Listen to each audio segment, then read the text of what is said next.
Hello guys, welcome and welcome back to my channel. This is me Damini and I all welcomes you to my YouTube channel The Extra Knowledge. आज मैं आप लोगों के लिए एक vacancy लेके आई हूँ। वैकेंसी निकाली गई है एसएससी की, जिसमें सीजीएल लेवल पर आपके लिए जो है भर्तियाँ निकाली गई हैं। इसकी कुल 7500 पोस्ट हैं। चलिए डिटेल में आगे बात कर लेते हैं। सिर्फ 3 अप्रैल 2023 से फॉर्म भरना स्टार्ट हो गए हैं। इसकी लास्ट डेट है 3 मई 2023 11:30 PM। ठीक है ना। तो इससे पहले आप फॉर्म भर दीजिएगा। एंड फीस की बात करें तो जो ऑनलाइन फ़ी पेमेंट की लास्ट डेट होगी वो होगी 4 मई 2023 की। एंड अगर आपको कोई भी करेक्शंस कराने हैं तो आप 7 अगस्त 2023 से पहले करा सकते हैं। ठीक है ना। एग्ज़ाम जो होगा टीयर 1 का वो 14 से 27 जुलाई तक होगा। एंड एडमिट कार्ड जो होंगे वो एग्ज़ाम से पहले आपको मिल जाएंगे। ठीक है ना। चलिए फीस की बात कर लेते हैं। तो जनरल ओबीसी और ईडब्ल्यूएस वालों की 100 रुपीज़ फीस है। एसटी एससी वालों की कोई फीस नहीं है और हर कैटेगरी की फीमेल्स की भी कोई फीस नहीं है, यानी कि ऑल कैटेगरी फीमेल 0। ठीक है ना। चलिए करेक्शन फी देख लेते हैं। तो करेक्शन अगर आप कराएंगे पहली बार में तो 200 रुपये फीस लगेगी, दूसरी बार में 500 रुपये।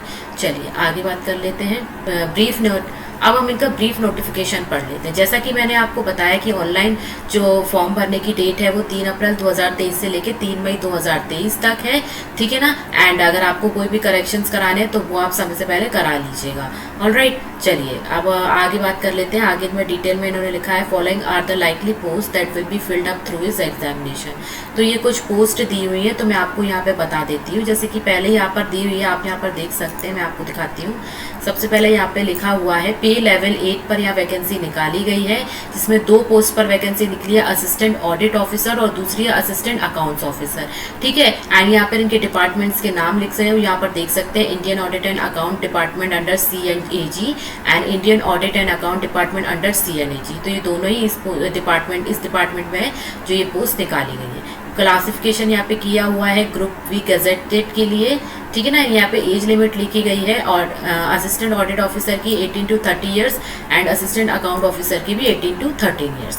चलिए आगे बात कर लेते हैं। पे लेवल 7 पर अगर हम बात करें तो यहाँ पे ये पोस्ट निकाली गई है। मैं आपको नाम बता देती हूँ।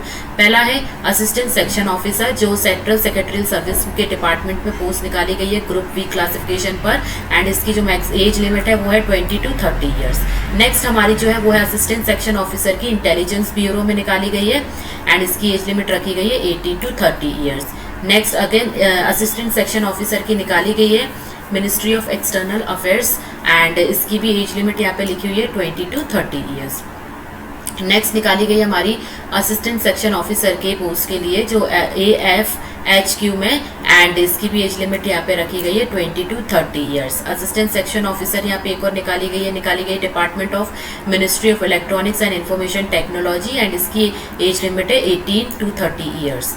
नेक्स्ट यहाँ पर देख रहे हैं असिस्टेंट और assistant section officer other ministries and department organisation 18 to 30 years इसकी एज लिमिट रखी है। नेक्स्ट निकाली गई है inspector of income tax CBDT, इसकी भी 18 to 30 ईयर्स एज रखी गई है। इंस्पेक्टर सेंट्रल एक्साइज CBIC में निकाली गई है 18 to 30 years age. And inspector preventer की भी CBIC में निकाली गई है। नेक्स्ट निकाली गई असिस्टेंट इन्फोर्समेंट ऑफिसर की, जो कि निकाली गई है directorate of enforcement and department of revenue 18 to 13 years age limit इसमें रखी है। सब इंस्पेक्टर की निकाली गई है CBI डिपार्टमेंट में 20 to 30 ईयर्स इसकी एज लिमिट रखी गई है। इंस्पेक्टर पोस्ट की निकाली गई है department of post and ministry of communication and इसकी भी एज लिमिट यहाँ पे लिखी हुई है 18 to 30 ईयर्स। एंड इंस्पेक्टर की central bureau of narcotics and ministry of finance में निकाली गई है 18 to 30 ईयर्स। ठीक है, जैसा कि यहाँ पे लिखा हुआ है इनकी।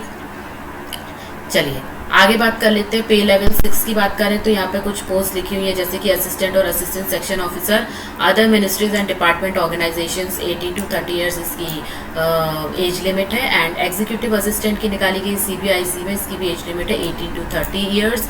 रिसर्च असिस्टेंट की निकाली गई national human right commission NHRC में 18 to 30 ईयर्स इसकी भी एज है।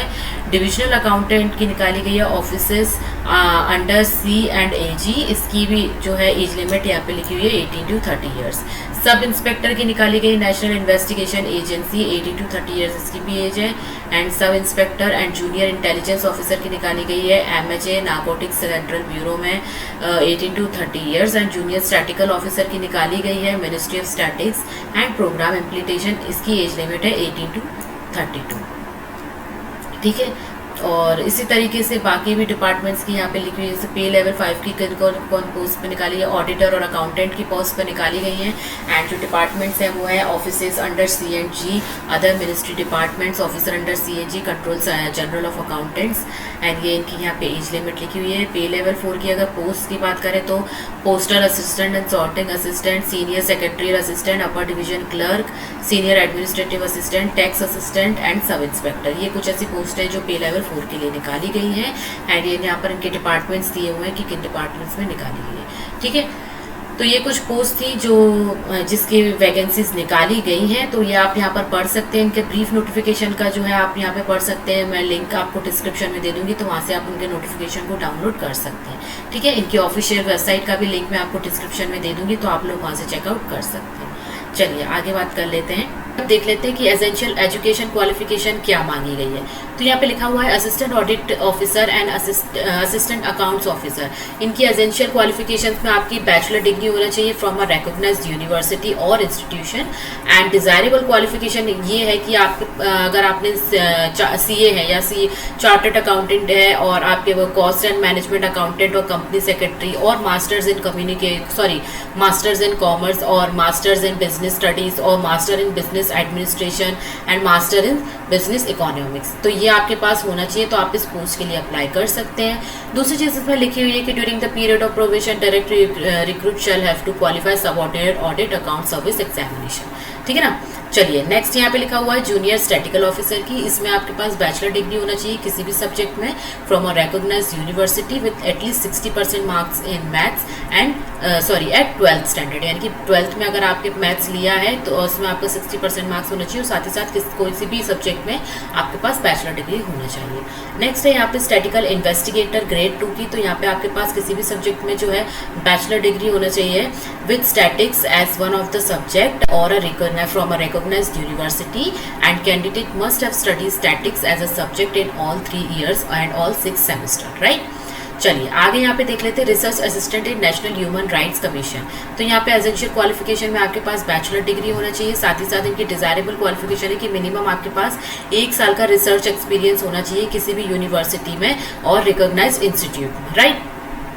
एंड तीसरी चीज में लिखी है कि डिग्री इन लॉ और human rights for a recognised university, right. और बाकी जितनी भी पोस्ट जो बच रही है उनके लिए आपके पास एक जो है ग्रेजुएशन होना चाहिए, यानी कि बैचलर डिग्री होना चाहिए किसी भी सब्जेक्ट में होनी चाहिए एक रिकॉग्नाइज्ड यूनिवर्सिटी से, ऑलराइट।